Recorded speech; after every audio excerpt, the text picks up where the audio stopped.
எல்லாம்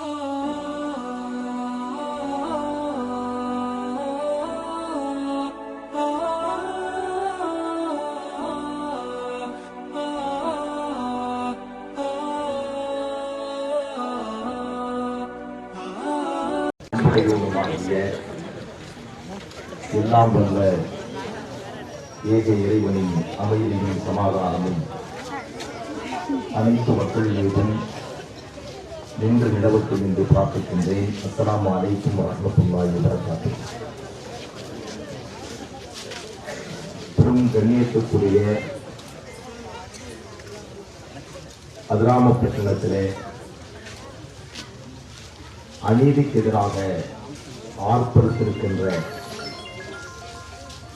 எங்களை பெற்றெடுத்த தாய்மார்களே, இந்த கருணா போராட்டத்தை ஒருங்கமைத்து செயல்படுத்திக் கொண்டிருக்கின்ற இந்த போராட்ட குழுவினுடைய ஒருங்கிணைப்பாளர்களே, ஜமாத்து பெரியவர்களே, உலமா பொதுமக்களே,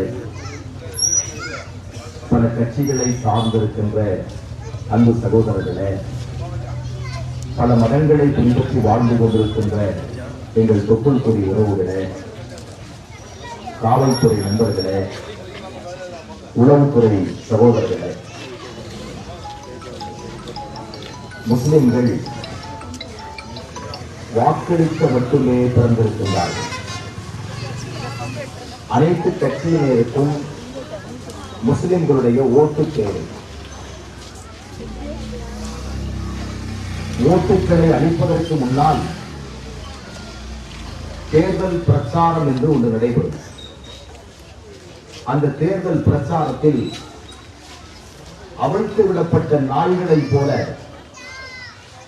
எங்கள் தெரு வீதிகளில் ஒரே நாய்களின் கொண்டாட்டங்களை நாங்கள் பார்க்கிறோம். அது விரும்பியவாறெல்லாம் குறைக்கும்.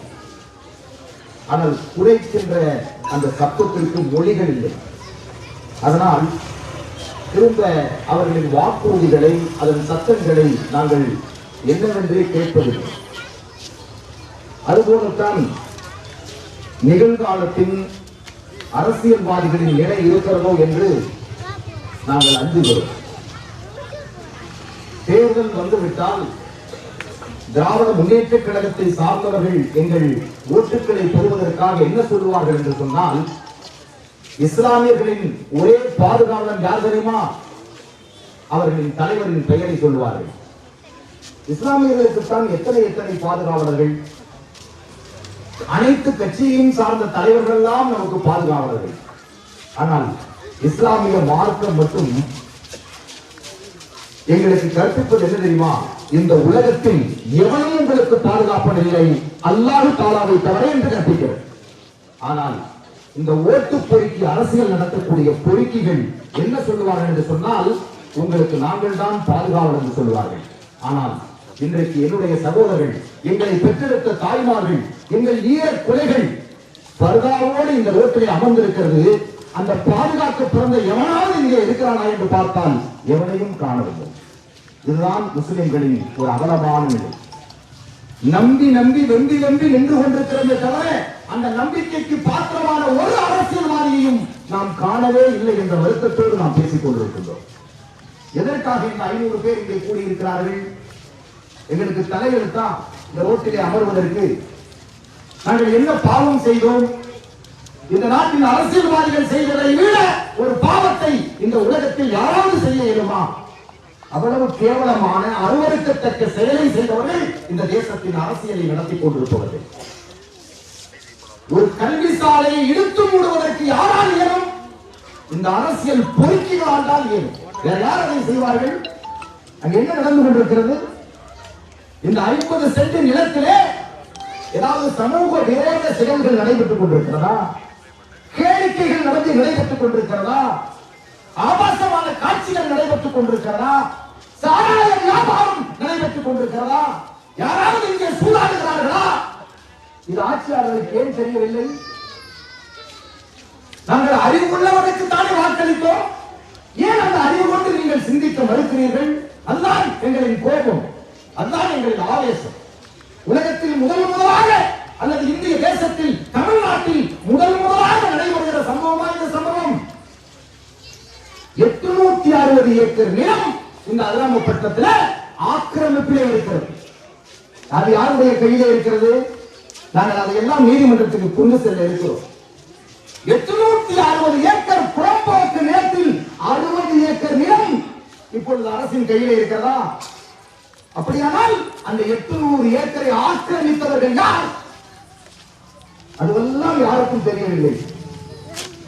ஆனால் முஸ்லிம்கள் இந்த பள்ளிக்கூடத்தின் இடத்தை ஆக்கிரமித்திருக்கிறார்கள் என்று புல்டோசர் கொண்டு வந்து தூக்குவேன்னு சொன்னா இந்த ஆட்சி நிலையானதா? இது மன்னர் ஆட்சியா? ஒரு 5 ஆண்டுகள் ஒப்பந்தம் தான் இந்த ஆட்சிக்கு இருக்கிறது.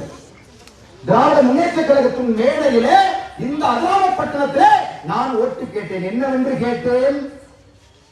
நடந்து கொண்டிருக்கிற அண்ணா திராவிட முன்னேற்ற கழகத்தினுடைய ஆட்சி அகற்றப்பட வேண்டும். எனவே அன்பு தாய்மார்களே, பெரியோர்களே, நீங்கள் திராவிட முன்னேற்ற கழகத்திற்கு ஓட்டு போடுங்கள் என்று அண்ணாதுரையினுடைய கையை பிடித்து உங்களிடத்தில் ஓட்டு கேட்டேன். இப்பொழுது நான் ஓட்டு கேட்க வரவில்லை, அதற்காக மன்னிப்பு கேட்க வந்திருக்கிறேன். எங்கே அந்த அண்ணாதுரை? உங்களுடைய ஓட்டை வாங்கி எம்எல்ஏவாக வீட்டிருக்கிற அண்ணாதுரையே எங்கே நீ? நான் ஸ்டாலினோடு இருக்கிறேன், நான் திமுகவோடு இருக்கிறேன், அல்லது குணசேகரனோடு இருக்கிறேன், அல்லது எம்எம்எஸ் குடும்பத்துடைய கால் செருப்பாக இருக்கிறேன். எதையாவது ஒன்றை சொல்லு, நாங்கள் ஏற்றுக்கொள்கிறோம். ஆனால் எதிரையுமே இல்லாத ஒரு ஆம்பளை பையன் எம்எல்ஏன்னு சொல்லிட்டு எப்படி நீ வீட்டில் உட்கார்ந்து இருக்கிற? எங்களுக்கு புரியல.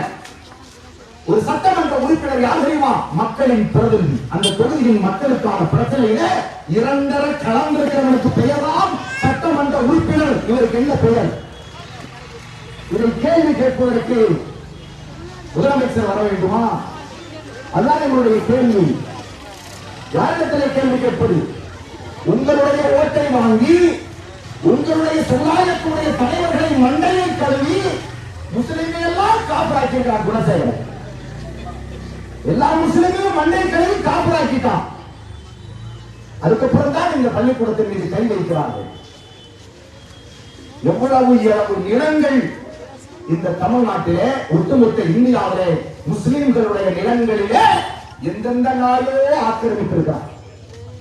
நான் பட்டியலை போட்டால் இன்று முழுவதும் நான் பேசிக் கொண்டிருக்கிறேன்.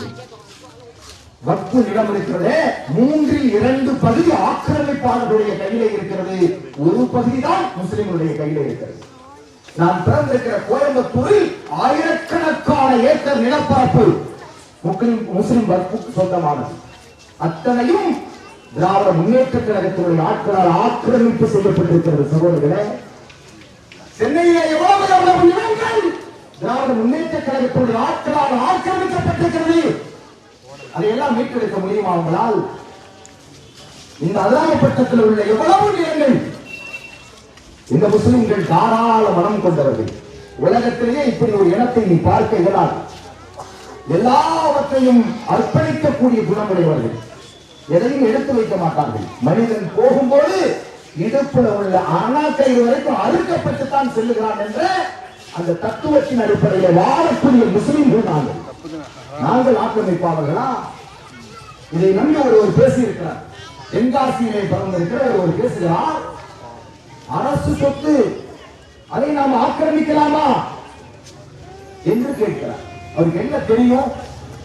1975ஆம் ஆண்டு இந்த இடம் குத்தகைக்கு விடப்பட்டு 2009ஆம் ஆண்டு வரை அது தொடர்ந்து கொண்டிருக்கிறது. இதுவரைக்கும் வாடகை கட்டப்பட்டிருக்கிறது. வாடகை கட்டி நாம் உள்ளே இருக்கிறோம். அந்த வாடகை கட்டுவதை நீட்டுங்கள். ஏன் அதை நிறுத்துகிறீர்கள்? வாடகையை ஏன் நிறுத்துகிறீர்கள்? எங்களின் வாடகை நிலத்தை நாங்கள் இருக்கிறோம். இப்படி தமிழ்நாட்டில் ஒரு இடம் தான் இருக்கா? அரசுக்கு வாடகை செலுத்தக்கூடிய இடம் ஒரு இடம் தான் இருக்கா? நான் கேட்கிறேன், திராவிட முன்னேற்ற கழகத்துடைய தோழர் குணசேகரன் அவர்கள், என்னோடு மேடையில் இருந்தவர்கள் நீங்கள். இந்த அப்பாவி மக்கள், இந்த அபலை மக்கள் வாக்குக்காக என்னோடு மேடையிலே உட்கார்ந்து இருக்கிறவர்கள். இந்த இவர்களிடத்தில் ஓட்டு பிச்சை எடுத்தவர் யார்? இந்த குணசேகரன். இந்த மக்களுடைய ஓட்டு நாம் இந்த வெற்றி பெற முடியுமா? அப்படி வெற்றி பெற்று இந்த மக்களுக்கு உழைக்க வேண்டிய நீங்கள் இந்த மக்களின் எதிரியிலும் எதிரியாய் இன்னைக்கு உட்கார்ந்து. பிஜேபி காரன் பரவாயில்லைன்னு சொல்ற அளவுக்கு இருக்கு திமுக காரோட நிலைமை இருக்கு. பிஜேபியை காட்டித்தான் நம்மை அவர்கள் விரட்டுவார்கள், நம்மை அவர்கள் பயமுறுத்துவார்கள். அவர்கள் எல்லாம் வந்துவிட்டால் நீங்கள் உயிரோடு இருக்க முடியாது என்றெல்லாம் சொல்லுவார்கள். உங்களுடைய உடைமை பறிக்கப்படும், உங்களுடைய உரிமைகள் பறிக்கப்படும், அத்துமீறுவார்கள், அடக்குமுறை நடக்கும், கற்பழிப்பு நடக்கும், கொலை நடக்கும், கொள்ளை நடக்கும் என்று சொல்லுவார்கள். ஆனால் அது எல்லாம் இப்பொழுது திராவிட முன்னேற்ற கழகத்தினுடைய ஆட்சியிலே நடைபெறுகிறதா இல்லையா? யார் இந்த இடத்தை அபகரித்து வைத்திருப்போர்? யார் நீதிமன்றத்துக்கு போனது? RSS காரனா, பிஜேபி காரனா, ராஜாவா, அண்ணாமலையா, ராமகோபாலனா, அர்ஜுன் சம்பத்தா இந்த இடத்திற்காக நீதிமன்றத்துக்கு போனது யார்? குணசேகரன். குணசேகர் யாரு? திராவிட முன்னேற்ற கழகத்துக்காக. திமுக காரனுக்கு அங்க என்ன வேலை? முஸ்லிம்கள் கல்வி சாலை நடத்துவதே உனக்கு என்ன வேலைங்க? யாரிடத்தில் நீ பேச்சுவார்த்தை நடத்தி இருக்க வேண்டும். அப்ப என்ன பண்றான்? அபகரிப்பதாக இருந்தால் முஸ்லிம் சொத்து தான் அவனுக்கு ஈஸியாக இருக்கிறது.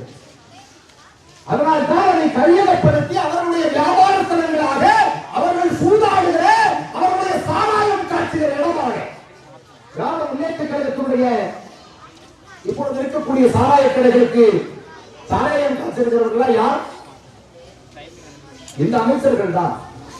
இவர்கள் தான் சாராயம் காட்சிகள். வேற எங்க வெளிநாட்டில் வந்தா சாராயம்?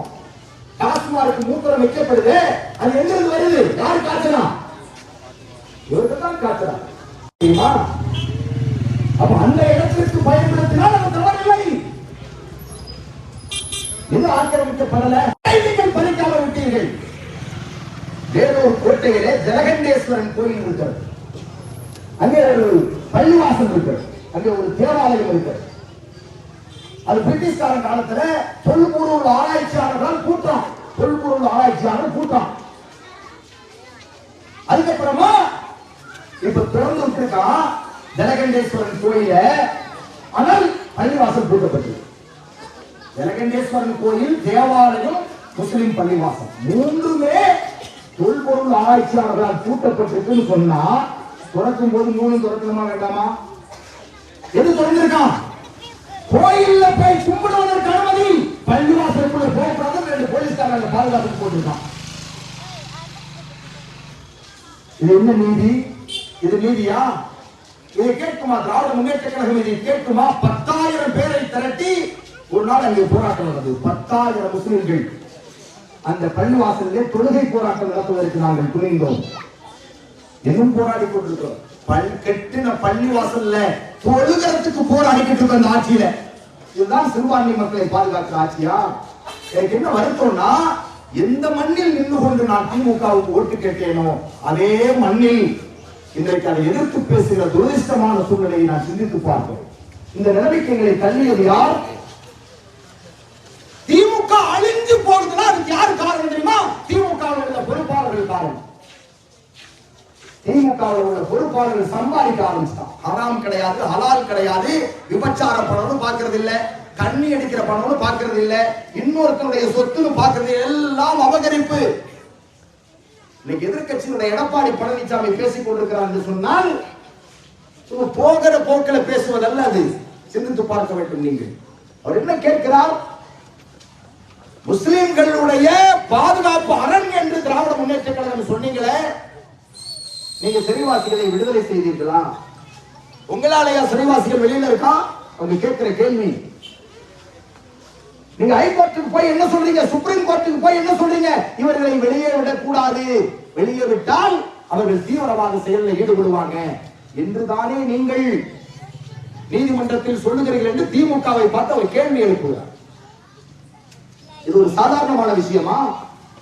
சிறைவாசிகளை விடுதலை செய்வோம் என்று சொல்லி வாக்கு கேட்டு நாம் வாக்களித்து அவர் முதலமைச்சர் ஆனதற்கு பிறகு அதே சிறைவாசிகளை உள்ளேயே சாகடிக்க திட்டம் போட்டதை பற்றி ஒரு எதிர்கட்சி தலைவர் மாநாட்டிலே பேசுகிறார், சட்டமன்றத்திலே பேசுகிறார். இது ஒரு சாதாரணமான விஷயமாக நாம் கடந்து செல்ல முடியுமா? நாங்கள் யாராவது திராவிட முன்னேற்ற கழகத்துக்காரருடைய சொத்தை கேட்டோமா? என்றைக்காவது எங்க சொத்தை, எங்க மூதாதையர்கள், எங்க முன்னோர்கள் தந்த சொத்தை அனுபவித்து வாழ்நாளை விட்டு நாங்கள் செல்லுவதற்கே எங்களுக்கு நேரம் பத்தாது. அதற்கே எங்களுக்கு ஆயுசு இல்ல, ஆய்வு இல்லை. அப்படி இருக்கும்போது இன்னொருத்தருடைய இடத்தை நாங்க எப்படி ஆட்டை போட நினைப்போம்? அதான் எங்க இடத்துல எங்க கேள்வி. இந்த இடம் 50 சென்ட். எங்க ஊர்ல இருக்கக்கூடிய ரயில் நிலையம் எவன் அப்ப விட்டு சொத்துடா? நீ வந்து இறங்குறீங்க.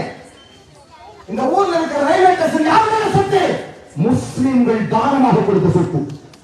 முஸ்லிம்கள் தானமாக கொடுத்து. அது உன் பெயர் பற்றி இருக்கா? உங்க அப்பன் பெயர், உன் மூதாதையருடைய பெயர், யாருடைய பெயராவது அது இருக்கிறதா? இல்லை. ஆனால் எங்க அப்பன் பெயர், எங்க மூதாதையருடைய பெயர் இருக்கிறது. காரணம், நாங்கள் தர்மத்துக்கு முன்னாடி வரோம். இந்த ஊரில் இருக்கக்கூடிய அரசு மருத்துவமனை யாருடைய இடம்? நான் தவறாக சொல்லுகிறேன் சொன்னா செய்தி தவறா போகக்கூடாது. அது தவறுன்னு நீங்க சொல்லணும்.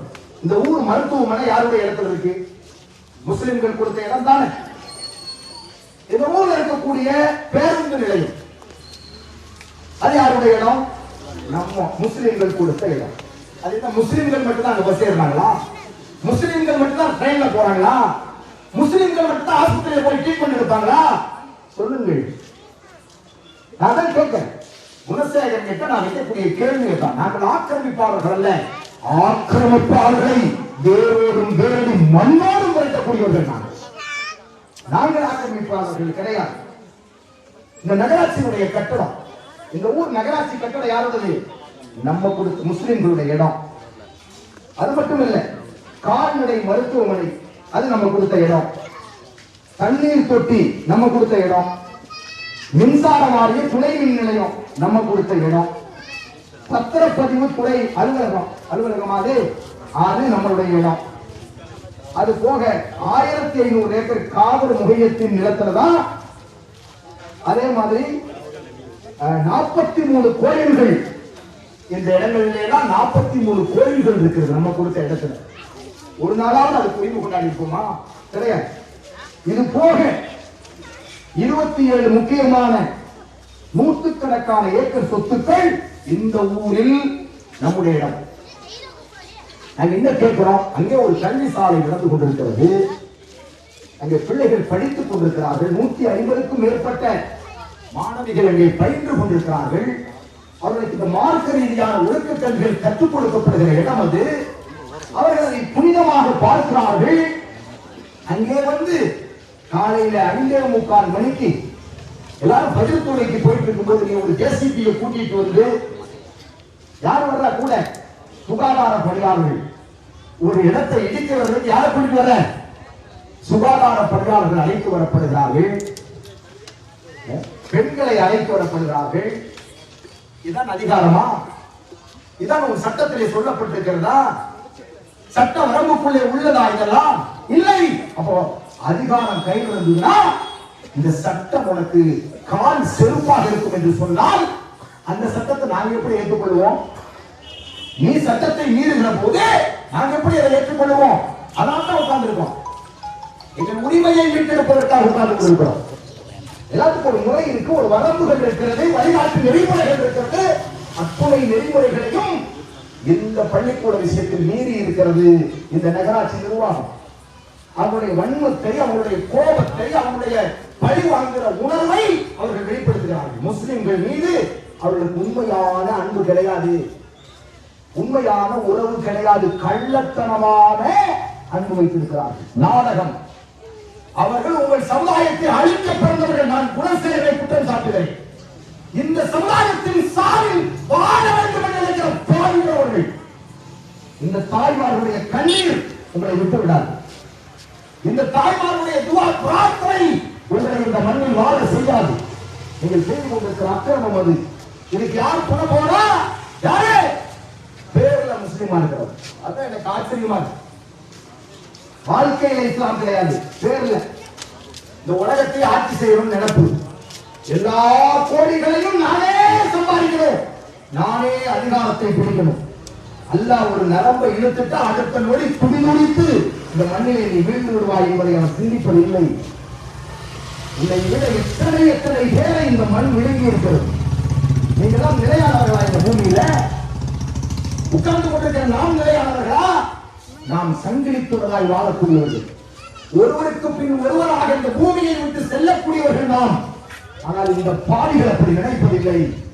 எல்லாவற்றையும் ஆட்சி செஞ்சு எல்லா அக்கிரமத்தையும் பண்ணி எவனுடைய பணத்தையாவது என் அக்கௌண்ட்ல வச்சுக்கணும்னு நினைக்கிற அயோக்கிய தலைவர்கள் இன்றைக்கு ஆட்சி அதிகாரத்தில் இருக்கிறதுடைய காரணம் தான் நம்மை தெருவிலே உட்கார வைத்து அவர்கள் சிம்மாசனத்திலே உட்கார்ந்து இருக்கிறார்.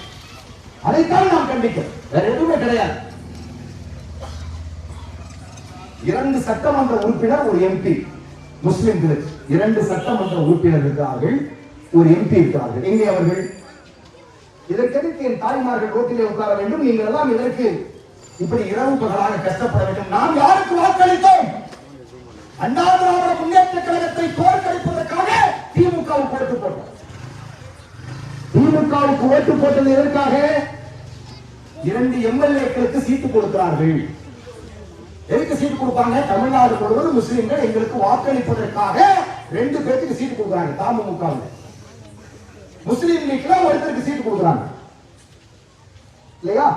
தமிழ்நாடு முழுவதும் இருக்கிற முஸ்லிம்கள் திமுகவுக்கு ஓட்டு போடுவதற்காகத்தான் இந்த 3 பேருக்கு சீட்டு கொடுத்திருக்கிறாங்க. பாராளுமன்ற தேர்தல், சட்டமன்ற தேர்தல். அப்ப இந்த 3 பேரும் யார்? முஸ்லிம்களின் பிரதிநிதிகள். என்ன பண்ணணும்? இப்போ 8 நாளா என் மக்கள் ரோட்ல உட்கார்ந்திருக்காங்க. ஃபேன் இல்லாமல் உட்காராதவர்கள், ஏசி இல்லாமல் உட்காராதவர்கள், நிழலிலே இருப்பவர்கள் புழுதியிலே இன்றைக்கு உட்கார்ந்து இருப்பதற்கு காரணம் சிந்தித்து பார்த்து கடமைப்பட்டது. திமுக காரங்க மூத்தா போயிட்டீங்களாங்க. அல்லாஹ் மேல ஈமான் கொண்டானே கலைஞர் மேல ஈமான் கொண்டிருப்பான். கலைஞர் நிரந்தரமாக இருப்போ அல்லாஹ் இறந்து போயிடுவான்னு நம்புறவங்க. அல்லாஹ்வுக்கு மரணம் இருக்கிறது, கலைஞர் சாவ மாட்டார்னு சொல்றான் ஒரு திமுக காரன் முஸ்லிம். இந்த நிலையில உள்ள அந்த திமுகவுடைய பக்த கோடிகளே, முஸ்லிம் பக்த கோடிகளை சொல்லுகிறேன் நான். எங்கேயாவது கலைஞருக்கு ஒரு மலை இருக்குமானால் அந்த மலையிலே நடந்து பாத யாத்திரை போய் கும்பிட்டு வந்துருவாங்க. யாரு? இந்த முஸ்லிம் பக்த கோடி. அந்த பக்த கோடிகளை பார்த்து நான் கேட்கிறேன், திராவிட முன்னேற்ற கழகம் 3 பேருக்கு சீட்டு கொடுத்தது எதற்காக என்று சொன்னால், தமிழ்நாடு முழுவதும் இருக்கிற முஸ்லிம்களின் பாதுகாப்பு அரணாக நாங்கள் ஆட்சிக்கு வந்தால் இருப்போம் என்று வாக்குறுதி தருகிறார். யார்? மு.க. ஸ்டாலின். இப்ப எங்க மக்கள் பாதிக்கப்பட்டிருக்காங்க. இது என்ன பாபர் மசூதி பிரச்சனையா? இது என்ன கிருஷ்ணன் கோயில் பிரச்சனையா? நான் கேட்கிறேன், எங்களுடைய பாபர் மசூதி 1528ஆம் ஆண்டு இன்று வரை 1992 வரை இந்த மண்ணில், இந்திய தேசத்தில் 57 பைசாபாத் மாவட்டத்தில், உத்தரப்பிரதேச மாநிலம் பைசாபாத் மாவட்டம் அயோத்தி நகரத்திலே சுமார் 485 ஆண்டு காலம் நின்றிருந்த பள்ளிவாசல் பாபர் மசூதி. எந்த ஆதார ஆவணங்களும் நம்ம எதிர்கிட்ட இல்லை. தீர்ப்பு சொல்லக்கூடிய நீதிபதி என்ன தெரியுமா சொன்னாரு? இந்த இடத்துல கோயில் இருந்ததாக எந்த சான்றும் இல்லை. அப்படின்னா அங்க என்ன இருந்திருக்கு? பள்ளிவாசல் இருந்திருக்கு அர்த்தம். அவன் சொல்றான், அவன் பேரு ரஞ்சன் கோகாய். அப்பன் பேர் தெரியாது. உச்ச நீதிமன்றத்துடைய தலைமை நீதிபதியாக இருந்த ஒரு RSS சங்க பரிவார அமைப்பை சார்ந்த ஒரு ராஸ்கல். அவன் ஒரு எம்பி சீட்டுக்காக, நல்லா கவனிக்கணும், சுப்ரீம் கோர்ட்டுடைய தலைமை நீதிபதியாக இருந்தவன் ஒரு ராஜ்யசபா எம்பிங்கிறது நம்ம ஊர்ல பாடகருக்கு இளையராஜா இருக்காரு. இளையராஜாங்க அவருக்கு என்ன அரசியல் தெரியும்? இளையராஜா ஹார்மோனியப்பட்டி வாசிக்கிற ஒரு இளையராஜாவுக்கு கொடுக்கப்பட்டிருக்கிற ஒரு எம்பி பதவிய தனக்கு வேணுங்கிறதுக்காக பாபர் மசூதி ராமகோயிலாக்கினவன் சுப்ரீம் கோர்ட்டுடைய தலைமை நீதிபதி ரஞ்சன் கோகாய். இதனை விட கேடு கட்ட ஒரு தீர்ப்பு இந்த உலகம் சந்தித்திருக்குமா? அதையும் தாங்கி நிற்கிற முஸ்லிம்கள் நாங்கள். கோழி யாரோடது? இன்னொருத்தன் கோழி. பாத்தியா யாருக்கு? ரஞ்சன் கோகாயோட அம்மாவும் கோழி தான். எடை யாருக்கு? நம்மளோடது. இப்போ அதுல ராமர் கோயில் பஜனை பாடிக்கொண்டிருக்கிறார்கள். அதுல எப்படி எண்ணி நகையாடக்கூடிய விதத்துல இதெல்லாம் யாருக்கும் தெரியாதா? உலகமே காரி உமிழ்கிறது இந்த நீதியை, இந்த அராஜகத்தை, இந்த கேவலத்தை. இப்படியெல்லாம் பக்தி பரவசம் தேவையா? இப்படியெல்லாம் ஒரு வழிபாடு தேவையா? இப்படியெல்லாம் ஒரு கோயில் தேவையா என்று உலகம் காரி காரி உமிழ்கிறது. இந்த கேடுகட்ட தீர்ப்பை ஒரு எம்பி பதவிக்கு ஒரு பொங்கலைக்காக அவன் பண்ணான். அதையும் தாண்டி நிற்கிறமா இல்லையா? நாம் அப்ப இதுதான் தீர்ப்பு, இதுதான் நாடு, இதுதான் நீதி என்றால் 1975 இருந்து இங்கே மெட்ரிகுலேஷன் ஸ்கூல் நடைபெற்றுக் கொண்டிருக்கிறது. எத்தனை பேர் படித்திருப்பார்கள்?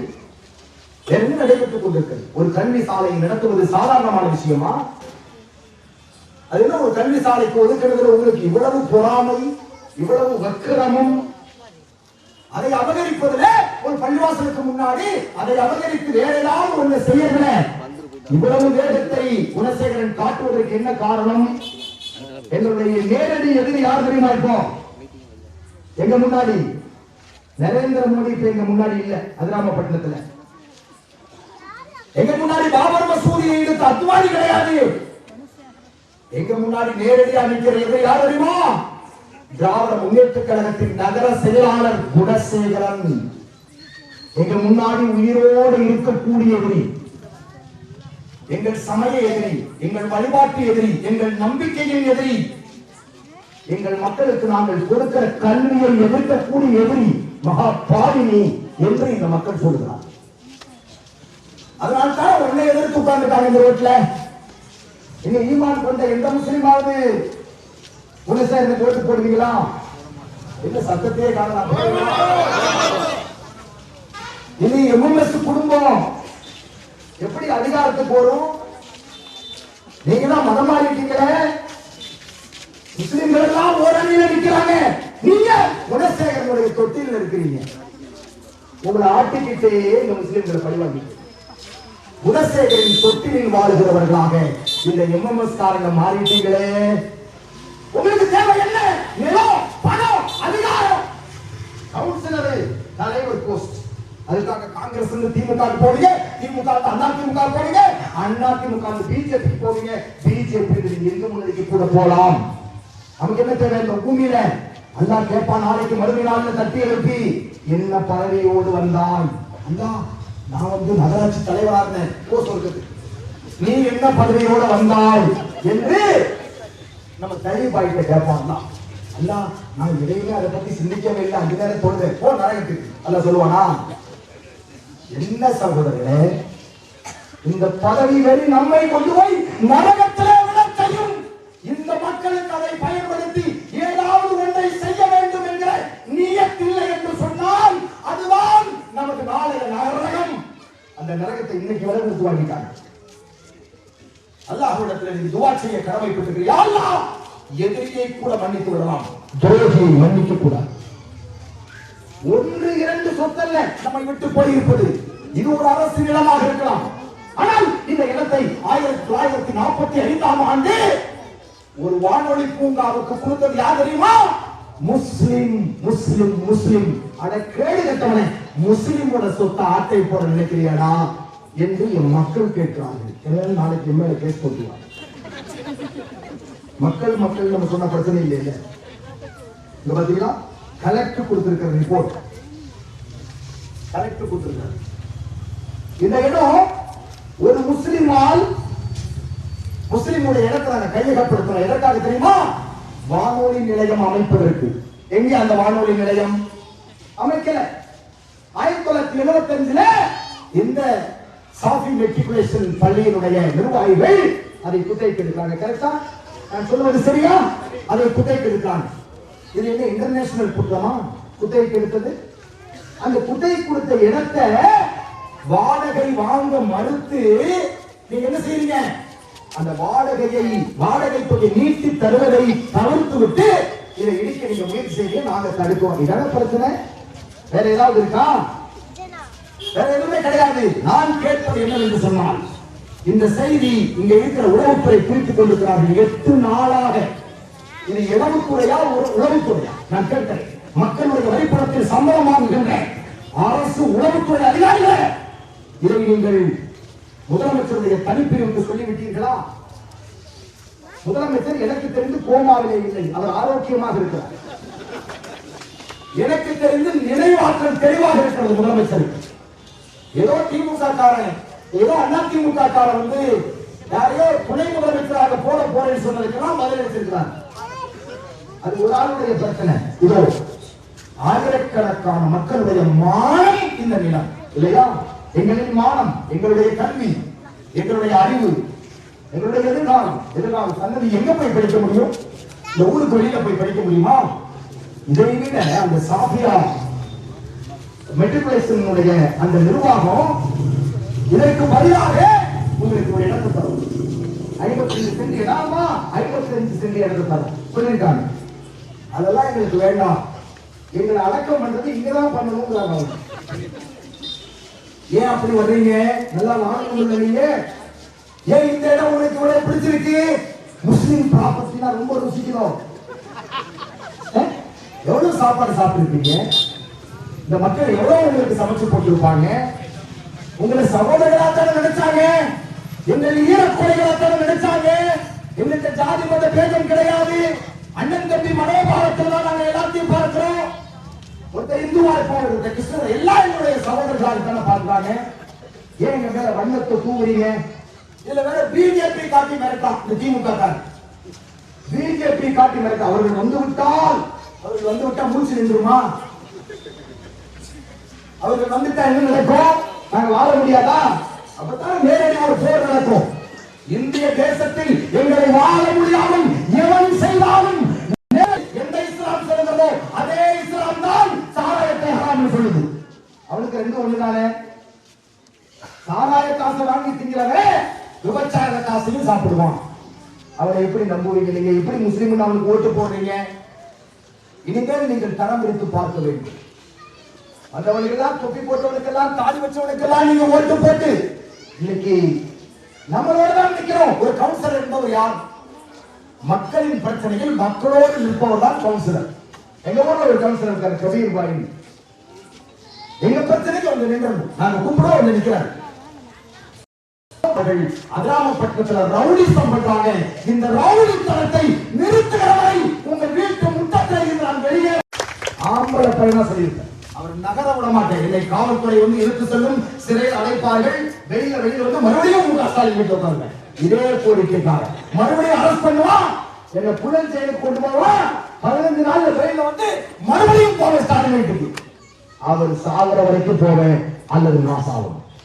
இதுதான் ஒரு சட்டமன்ற உறுப்பினர் இந்த நாட்டில் செய்ய வேண்டியது. அப்படி செய்திருந்தால் ஒரு அச்சம் ஏற்படும்.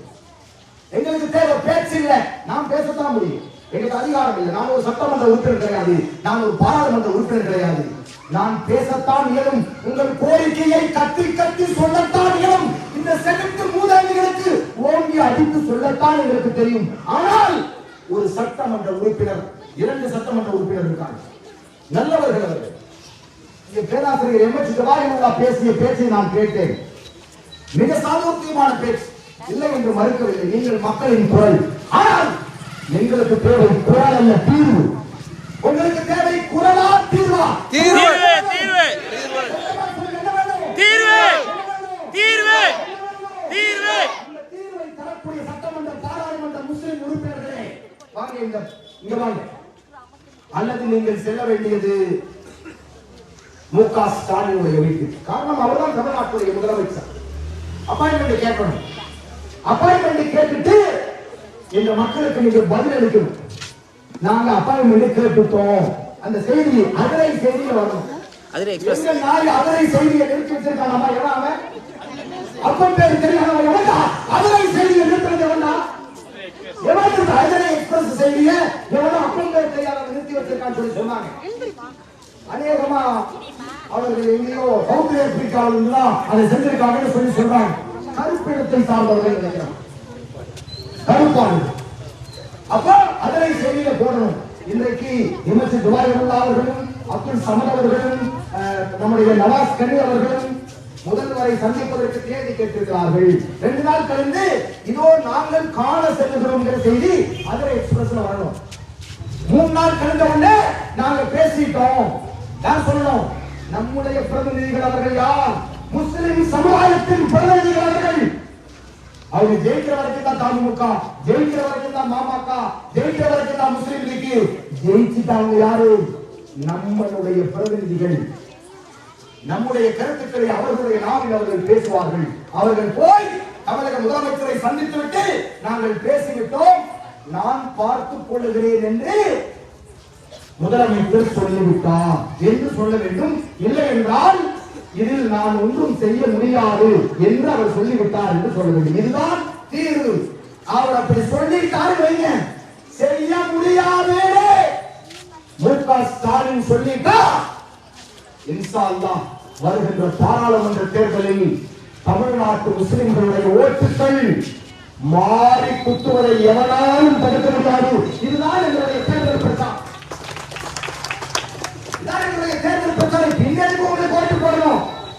என்னங்களை நீ நேர்ந்து விட்டுட்டாங்களா? எங்க வீட்டுல எங்களை நேர்ந்து விட்டுட்டாங்களா? கோயிலுக்கு மாட விடுற மாதிரி எங்களை திமுகவுக்கு நேர்ந்து விட்டுட்டாங்களா? அப்படிப்பட்ட பிறப்பில்லை நாங்கள். எங்கள் சமுதாயம் வாழ்வதற்கு உயிர் கொடுப்போம், எல்லாவற்றையும் அர்ப்பணிப்போம். அதே நேரத்தில் இந்த சமுதாயத்துக்கு எதிராக மாறிவிட்டால் உங்களுடைய அதிகாரத்தை பறிப்பதற்கும் நாங்கள் தயாராகும். இதுதான் எங்களுடைய நேர்மையான தீர்ப்பு. வேற எதுவும் எங்களுக்கு தெரியாது. ஓட்டுதானே நீங்க முதல்வரா இருக்கிறீங்க. அதே ஓட்டை நாங்கள் ஏற்றுக்கொள்ள இயலாது. தமிழ்நாடு முழுவதும் இந்த பிரச்சாரத்தை பேஸ்புக், வாட்ஸ்அப் பக்கங்கள் நிரப்புங்கள். உங்கள் செய்திகளை பத்திரிகை செய்தியாக்குங்கள், ஊடகத்திற்கு செய்தி கொடுங்கள். அவர்கள் போனதை எடுத்து உங்களுடைய வாட்ஸ்அப் பதிவுகளை போடுங்க. இப்போ ஊடகத்தில் எல்லாம் மிக பலமானதாக யூடியூப் மாறி இருக்கிறது. அதை இந்த உலகங்களோடு நீங்கள் கொண்டு செல்லுங்கள். எல்லோரும் யாரையெல்லாம் செல்போன் இருக்கோம் அது வரும்போது அப்படியே சென்ட் பண்ணி அதை ஷேர் பண்ணி உங்க எல்லா பக்கமும் போட்டும் தமிழக முஸ்லிம்கள் விளங்கிக் கொள்ளட்டும். நாம் எப்படி நம்முடைய வாழ்க்கையை வைத்துக் கொண்டிருக்கிறோம் என்பதை அவர்கள் விளங்க, யார் நமக்கு பாதுகாவலர் என்பதை அவர்கள் தெரிந்து கொள்ளட்டும். இனி வருகிற தேர்தலையாவது புத்தியோடு அவர்கள் வாக்களிக்கட்டும். அந்த நிலைக்கு கொண்டு வரணும். அல்லது இதை திராவிட முன்னேற்ற கழகம் இந்த ஸ்டேட்டஸ் கோ என்ன அந்த மதரசா இருந்தா பள்ளிக்கூடம் தான் அப்படியே தொடரட்டும். சுப்ரீம் கோர்ட் தீர்ப்பு வரைக்கும் வர வைக்கணும். நீங்க வாடகை கொடுங்க, இது அப்படியே அந்த தீர்ப்புக்கு நாங்கள் சட்டத்திற்கு எதிரானவர்கள் கிடையாது, ஆட்சி அதிகாரத்துக்கு எதிரானவர்கள் கிடையாது. சட்டத்தின்படியே வாழ கற்றுக் கொடுக்கப்பட்ட சமுதாயம் இந்த சமுதாயம். எனவே அதனால்தான் நாங்கள் ரோட்டிலே உட்கார்ந்து கொண்டிருக்கிறோம். எங்களை போல போராடுகிற சமுதாயம் இந்த நாட்டில் இல்லவே இல்லை. எல்லோரும் எல்லாரும் பெற்றுவிட்டார்கள்.